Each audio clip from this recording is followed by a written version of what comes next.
સમાચારમાં હવે આગળ વાત કરીએ સુરતમાં સોનાની દાણચોરીના કેસમાં મોટો ધડાકો થયો છે। 8 મહિનામાં 9.80 કરોડની સોનાની દાણચોરીનો ખુલાસો થયો છે।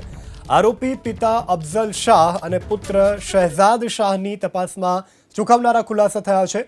સોનાની દાણચોરી માટે આરોપીઓએ 70 લોકોની ટીમ રાખ્યાનો ખુલાસો થયો છે। આરોપી પિતા પુત્રની તપાસમાં હજુ પણ ચોંકાવનારા અને મોટા ખુલાસા થઈ શકે છે। તો 70 જેટલા લોકોને આ સોનાની દાણચોરી માટે રાખવામાં આવ્યા હતા અને આ સમગ્ર ભાંડો ત્યારે ફૂટ્યો કે જ્યારે પિતા પુત્રની ધરપકડ કરવામાં આવી અને તપાસ કરતા માલુમ પડ્યું કે 70 જેટલા લોકો આ ટીમ સાથે જોડાયેલા છે, જે ટીમને ઓપરેટ કરનાર માસ્ટર માઇન્ડ છે તેની પણ પૂછપરછ અટકાયત થઈ શકે છે। પરંતુ હાલ તો આ માહિતી બહાર આવતાની સાથે જ હાલ લોકો ચોંકી ઉઠ્યા છે। 8 મહિનામાં 9.80 કરોડના સોનાની દાણચોરી થયાનો ખુલાસો થયો છે।